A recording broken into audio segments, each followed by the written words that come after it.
Merhabalar, ben Şebnem. Ben Sertan. Bu bizim ilk videomuz. Bu konuda açıkçası tecrübesiz. Onun için hatalarımız için şimdiden özür dileriz. Hatta nasıl edit yapacağımızı bile bilmiyoruz desek Evet, bu ilk doğru. videodan sonra uğraşıp öğreneceğiz. Umarım sizlere güzel bir ürün çıkartabiliriz, yükleyebiliriz. Ee, Ya açıkçası biz uzun süredir bu karavan hayatına çok imreniyorduk. Devamlı videolarını izliyorduk. Belki sizlerin de videolarını izlemişizdir. Çok özeniyorduk. Sonunda ya biz de girelim bu işe dedik. Karavanımızı aldık e, ve biz eksiktik. Biz de girelim bu işe tam olsun dedik ve girdik. Karavanımızı ne zaman teslim aldık? Ekim'in ortası gibi Ortası aldık. gibi. Luxer marka. 410 modeli, ranzalı modeli. 750 kilogram altı. Beğendik. Memnunuz şu anda. Tabii zaman içinde ne gösterecek bilemiyoruz.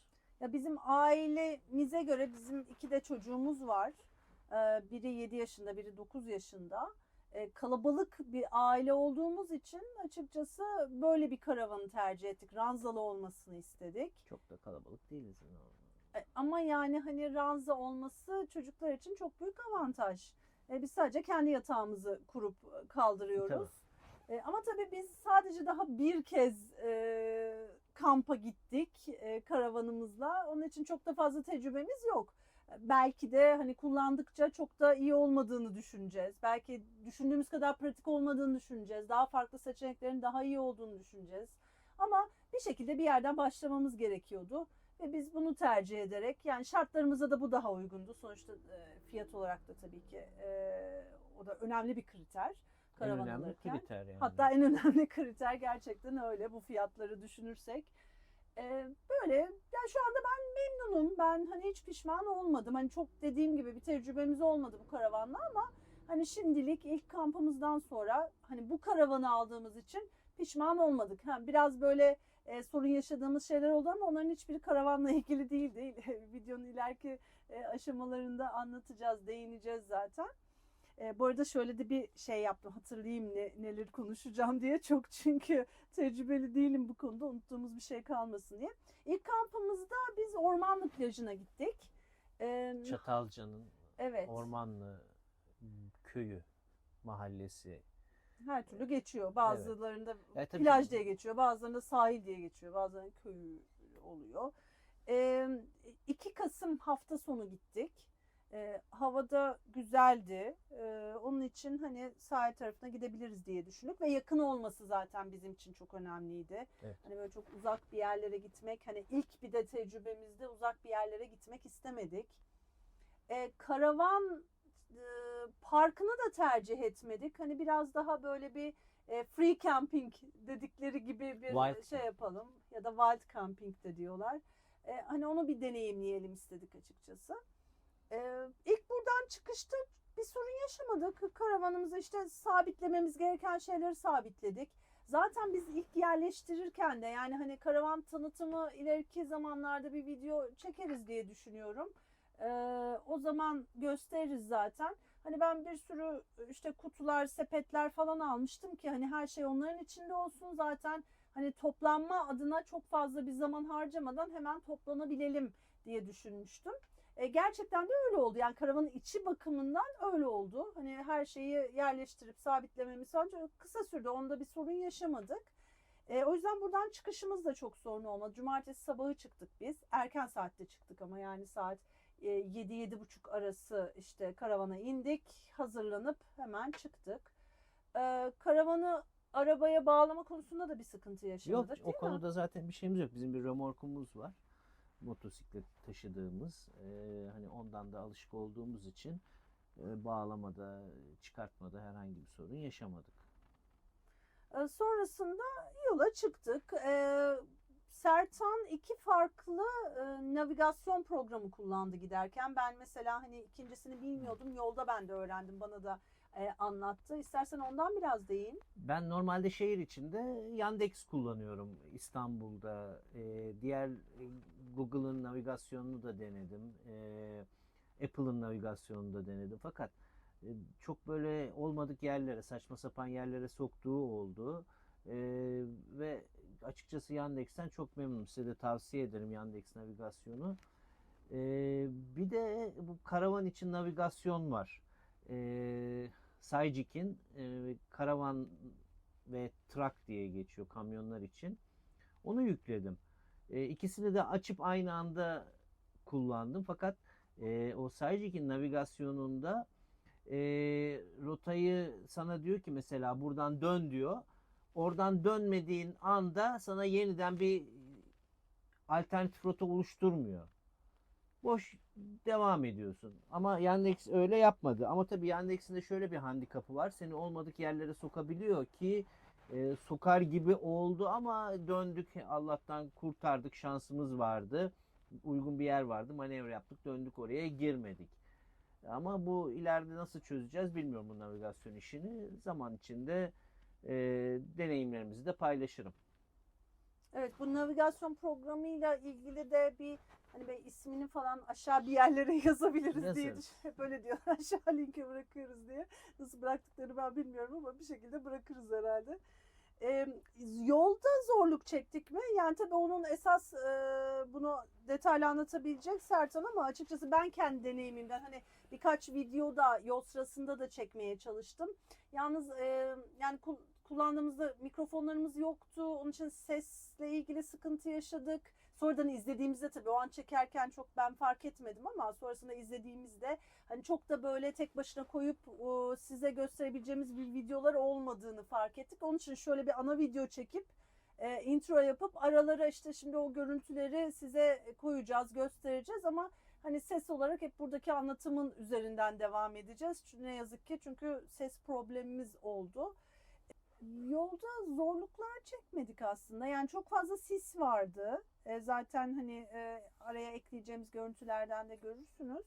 Sis vardı ama hani bizi çok zorlamadı. Bir tek bir yere geldiğimizde yol kapalıydı. Orada biraz manevra yapıp dönmek zorunda kaldık. Yolda çalışma varmış. Farklı bir yola yönlendirdik. Mahalle araları gibi bir yollara girdik falan. Orada biraz yol hem bozuktu hem de mahalle aralarına girdik. Orada biraz endişelendik ama bir sıkıntı olmadı. Bir tek Ormanlı köyüne daha gelmeden önce biz hala su depomuzu doldurmamıştık. Nereden dolduracağımızı da bilmiyorduk açıkçası. Yani mesela Ormanlı plajına giden kişilerin çektiği, yüklediği videolarda hani köyden su alabilirsiniz falan diye böyle hani öyle bir üstünkörü söylüyorlardı ama tam bir işte şuradan alabilirsiniz falan gibi bir şey mevki vermemişlerdi. Biz de hiç yol üstünde alabilecek bir yer görmedik açıkçası. Öyle olunca da hani bir benzinlik levhası gördük. Yoldan bizi birazcık içeriye gönderiyordu. Ya en kötü hani oradan biraz su alabiliriz. Hani hiç almamaktansa oradan su alırız diye düşünüp bir benzinliğe girdik. Ama tabii yani hani depoyu dolduramadık. Zaten adam sordu hani ne kadar alacaksınız su diye. Öyle olunca biz de işte ya birazcık dolduralım 5-10 dakika dolduralım yeter diyebildik anca. Yani 100 litre deponun belki bilemiyorum 30-40'ını falan doldurabilmişizdir yani 5-10 dakikada işte çocukları tuvalete falan götürdük. O süre Zaman içinde kazandık biraz. evet, biraz 40, zaman kazandık. 40 50 anca olmuştur. 50 olmamıştır bile. Yani şöyle söyleyeyim sonra karavan yerleştirdiğimiz yere geldiğimizde yani karavanı koyduğumuz yere geldiğimizde su ambleminde sadece bir tanesi yanıyordu. Yani 3 amblemden biri yanıyordu sadece. Ya o tam belki lineer göstermiyor olabilir ama Ya yani hani ben onu şey diye düşünüyorum. Yani 3 amblem varsa biri yanıyorsa hani en azından deponun 3'te biri dolu gibi yani hani ama atık mantıken su depomuz düşünüyorum 40 ama litre, o tümü doluydu. ama şimdi orada başka şeyler var. Onu da şimdi anlatacağız. Dışarıdan da yapsan kaç litre zaten su almıştık ki yanımıza. Yani neyse hani şey yaptık öyle bir hızlıca doldurduğumuz kadar doldurduk depomuzu ki suyumuz bitti yani hani dolduramamışız. Yani yetmedi bize doldurduğumuz su depomuzun doldurduğumuz kadarı.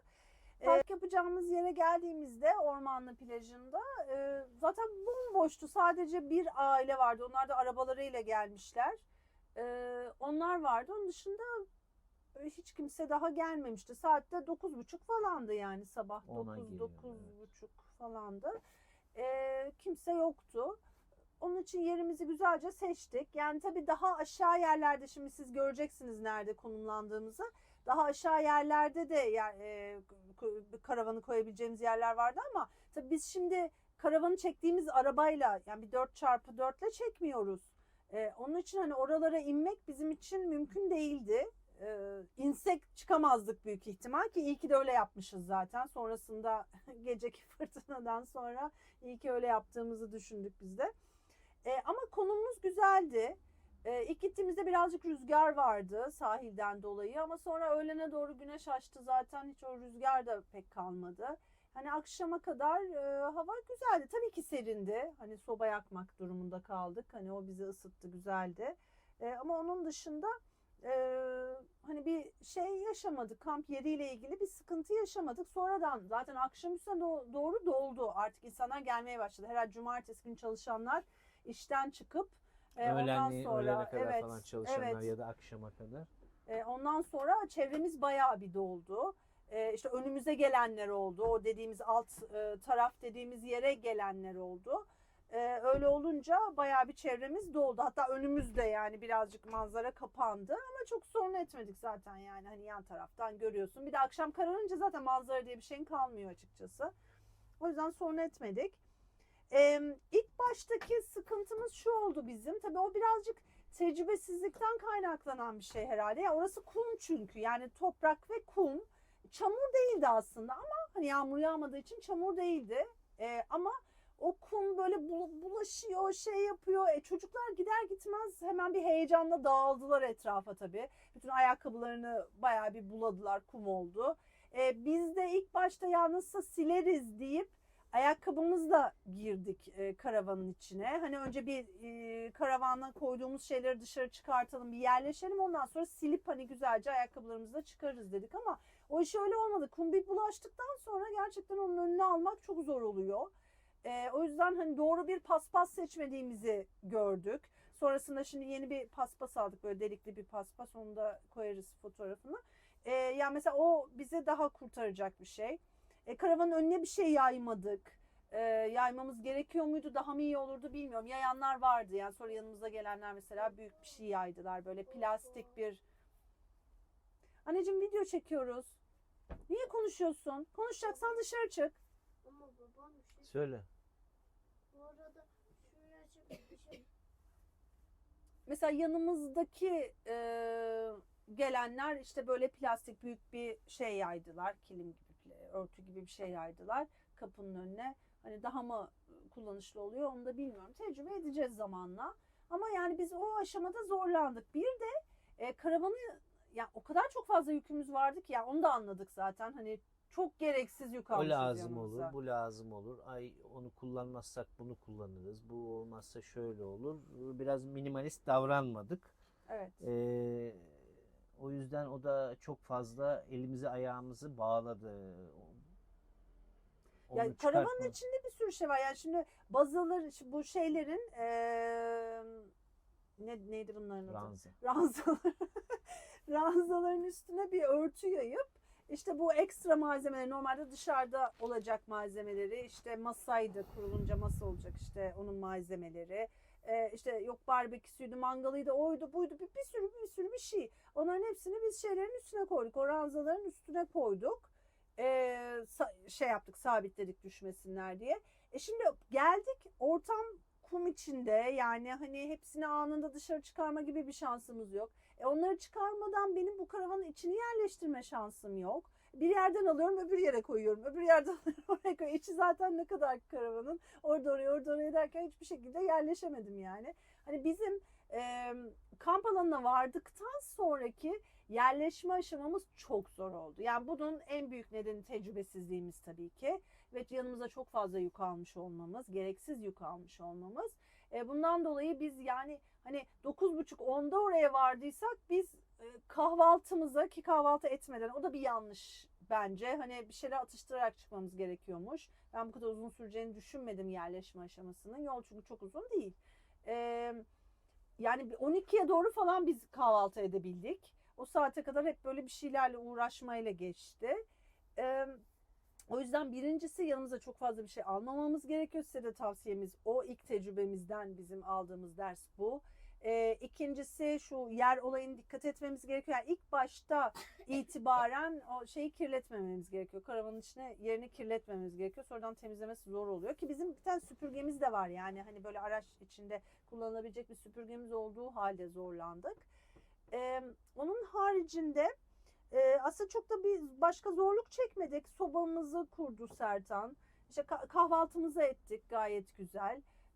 Hani o aşamalarda çok Ama her şeyin zorlanmadık. ilki olduğu için yani hani karavanı da ilk defa yerleştirdik. İşte bazı şeyleri ilk defa işte soba diyorsun yeni açtık. Evet kurduk. tabii kurulumu daha uzun sürdü tabii. Yani onun da etkisi var. Hani sadece tecrübesizlik değil. Evet, evet. Tabii hepsi bir araya gelince birazcık yani ilk yerleşme Kutu açılışı aşamasında evet zorlandık. Yani o bizi biraz bunalttı. Sonrasında da hani böyle bir oh falan deyip oturamadık. Akşam da güzeldi. Yani burada bazı şeyleri hazırladım ben. Ben yani bilmiyorum videolarda baktığımda inanılmaz şeyler yapıyorlar ya. Yemekler yok tepsi kebapları. Böyle acayip acayip yemek benim evde bile yapmadığım şeyleri yapıyorlar. Künefeler, onlar bunlar. Hani Ayakları indirir indirmez kahve içiyorlar. Ve o da çok komik. Yani hani kamp sırasında da çektiğim bir konuşma videosunda da söyledim. Ya izleyince öyle kolay gibi geliyor ki. Ya karavan geliyor oraya, ayaklar iniyor ve bir anda insana kahve içmeye başlıyorlar dışarıda. Yani diyorsun ki ay ne kadar güzel bu iş böyle. Ama değil yani biz karavanın ayağını indirdik. 2 saat boyunca devamlı çalıştık. Yerleşmeye çalıştık. Onu oraya koyduk, bunu buraya koyduk. Ancak yani kahvaltı etmeye başladık. Ancak akşam yemeği için geçerli. Ya 2 saattir zaten alan dar. Hani ki karavan için bence normal ama hani benim gibi hani daha önce karavan hayatına alışık olmayan ve kendi mutfağında çalışan bir insan için dar bir alan. Onu oraya koyuyorsun, bunu buraya koyuyorsun, sıkışıyorsun, onu bir anda yıkamaya çalışıyorsun falan. Yani ben çok bir şey de hazırlamadım. Birkaç meze hazırladım. İşte bir salata yaptım falan. O bile bayağı bir uzun süreç aldı ve yordu beni açıkçası. Yani bunalttı daha doğrusu. Yordu demeyeyim de hani o alanda, o küçük alanda onları hazırlamak biraz bunalttı beni. O yüzden o videolarda onları nasıl hazırlıyorlar, o kebaplar, işte ne bileyim tatlılar, onlar bunlar çok şaşırıyorum. Yani ben beceremedim herhalde. Belki zamanla alışabilirim bilmiyorum ama açıkçası şu andaki düşüncem benim bazı şeyleri evde hazırlayayım. Ya bir karavana dinlenmeye geliyoruz çünkü yani biraz böyle rahat huzur olsun diye geliyoruz. Oturup da devamlı bir iş yapmaya gelmiyoruz. O yüzden hani bazı şeyleri evde hazırlayıp işte paketleyip dolaba koyup hani burada daha hızlı hareket etmek çok daha mantıklı geliyor bana. Onun yemek programı çekmiyoruz sonuçta. Akşam yemeğimizden sonra zaten çocuklar işte 9.30 gibi falan normalde de yatıyorlar. 9-9.30 arasında yatıyorlar. Burada da giyindiler, pijamalarını giydiler, yattılar. Biz daha dışarıda oturuyorduk. Hemen uyumadılar o ayrı da. Tabii farklı bir ortam olunca onlara da değişik geldi. Hemen uyumadılar ama en azından karavanın içine girdiler ve bastonumuz çalışıyordu. Karavanın içi çok sıcaktı. Ya o konuda hiç sorun yaşamadık ısınma konusunda. Hatta fazla bile ısındık. Yani bazen fazla bile sıcak geldi. Kapattık, açtık falan böyle ara ara. Bir su konusunda dediğim gibi sıkıntı yaşadık. Akşam yemeğinden sonra bulaşıklarımızı yıkayacak suyumuz yoktu. Böyle kaynataraktan falan böyle işte biraz öyle böyle halletmeye çalıştık o kısmı. Ama çoğu şeyde kullanat malzeme yani hani o plastik tabaklardan falan kullanmak yerine kullanat tabaklardan kullanmak daha mantıklı. Yani yağlı şeyler için, böyle bulaşan salçalı şeyler için kesinlikle onların sonradan bulaşığını yıkamak çok daha zor ve çok su harcanıyor. Yazık. Onları kullanat tabaklarda ya da kaselerde servis etmek daha mantıklı. İkinci deneyimimde öyle yapacağım. Öyle karar verdim. Esas olay zaten gece yaşadık biz. Gayet güzel işte akşamımızı bitirdik. Sobada üzerinde çayımızı demledik, içtik falan. Gayet güzel geçirdik. Sonra zaten hani biraz yorulmuştuk o ilk yerleşme aşamasında da çok da dinlenemedik gün içinde. Öyle olunca erken yatalım dedik. Biraz daha erken yattık. Sonra gece 1.30 gibi böyle bir seslerle uyandık. Dışarıdan sesler. Tak, böyle tak, bir şey çarpıyor. cama bir şey çarpıyor. Vurma sesi var. Ne oluyor falan dedik.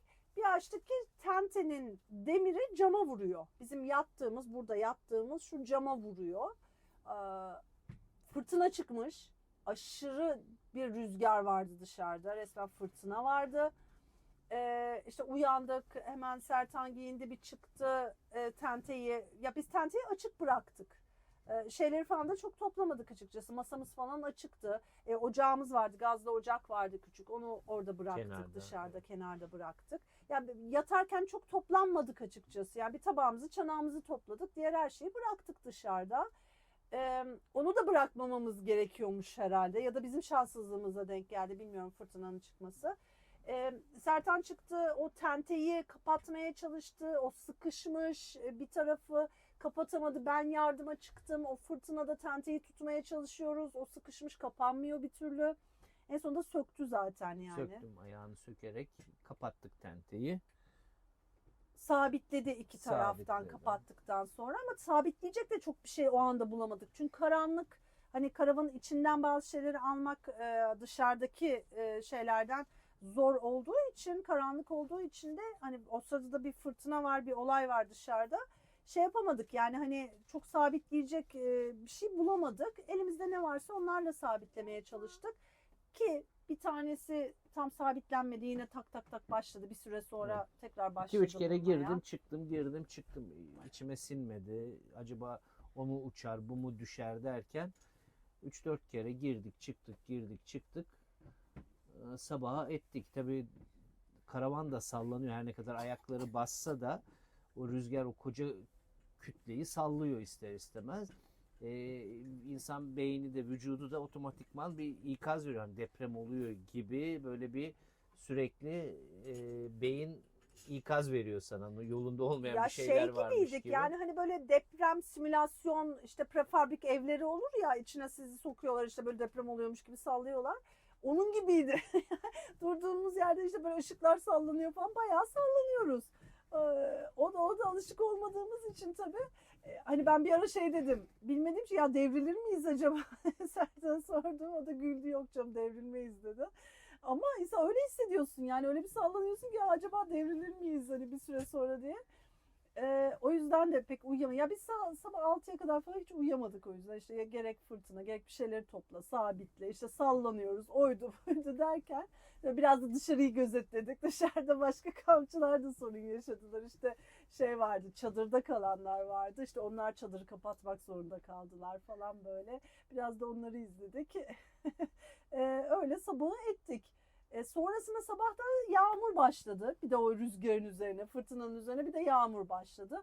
Bu sefer de şey korkusu girdi. Acaba batar Bulunduğumuz mıyız? yerden çıkabilecek miyiz diye korktuk. Çünkü böyle bir hafif bir rampa var ve o rampada da su olukları var. Böyle daha önceden akan sular orayı oluk oluşturmuş, yarmış. Orada derin çukurlar var. Dedim ki artık kaptırıp çıkacağız. O şekilde, nitekim öyle çıktık.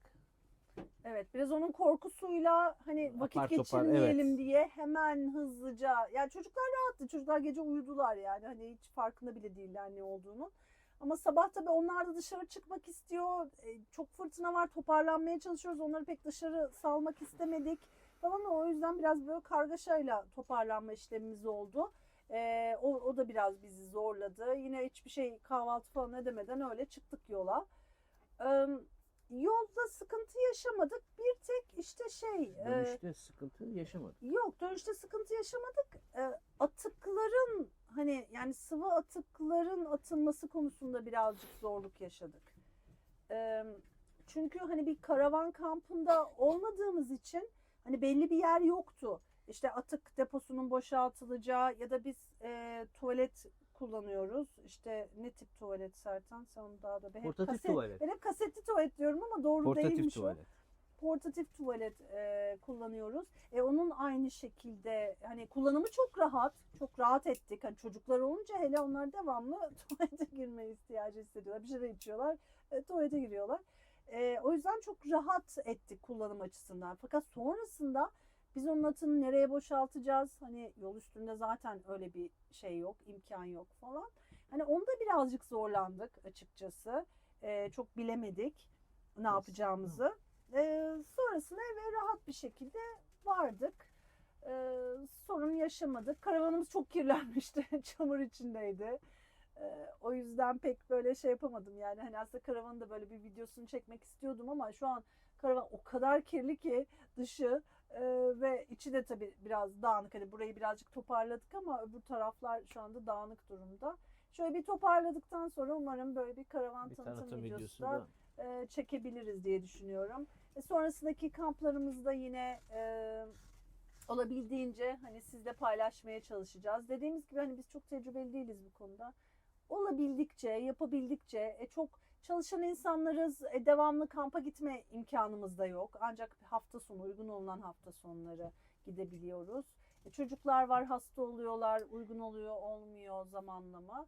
Olabildiğince biz de hani bunun tadını çıkarmak istiyoruz. Karavan hayatının tadını çıkarmak istiyoruz. O umutla aldık karavanımızı. Olabildiğince kampa gitmek istiyoruz. Gittikçe de bunu sizinle paylaşacağız diye düşünüyorum. Evet, teşekkür Görüşmek ederiz. üzere. Görüşmek Hoşça kalın. üzere. Evet, bir de size çocuklarımızı tanıtmak istiyoruz. Evet çocuklar, gelin Evet, bakalım. onlar bugün jimnastikten geldiler. O yüzden biraz böyle dağınık durumdalar. Evet. Jimnastik yapıp geldiler.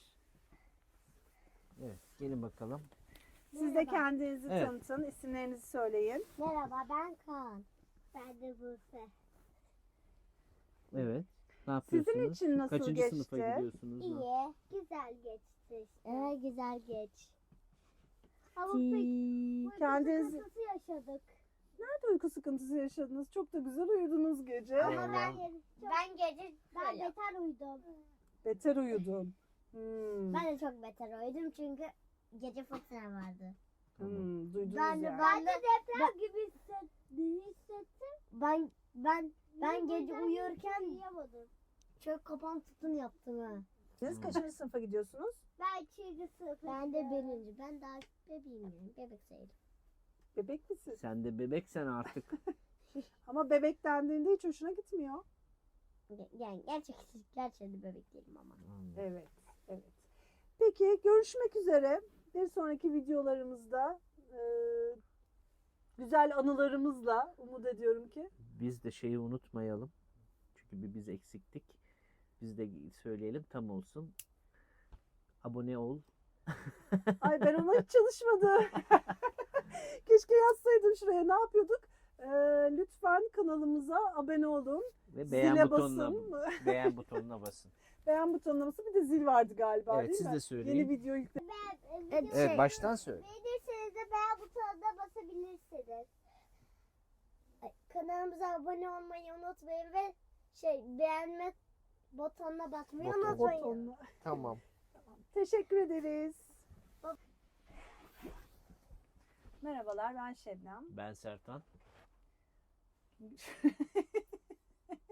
Tamam da bir daha başlayalım. Yolda kalmıştık. İşte yolda kalma. Yolda kal. Onun yemek programı çekmiyoruz sonuçta. Onun haricinde Bitir. Yani kısa kısa keselim. Sonra editleyemezsin. evet doğru, çok ben hızlı ve uzun Hemen konuşmaya bağlıyorsun, alışıyorum. hemen Evet, bağlıyorsun, hemen evet. bağlıyorsun. Kes, bitir. Durdur Buse'cim.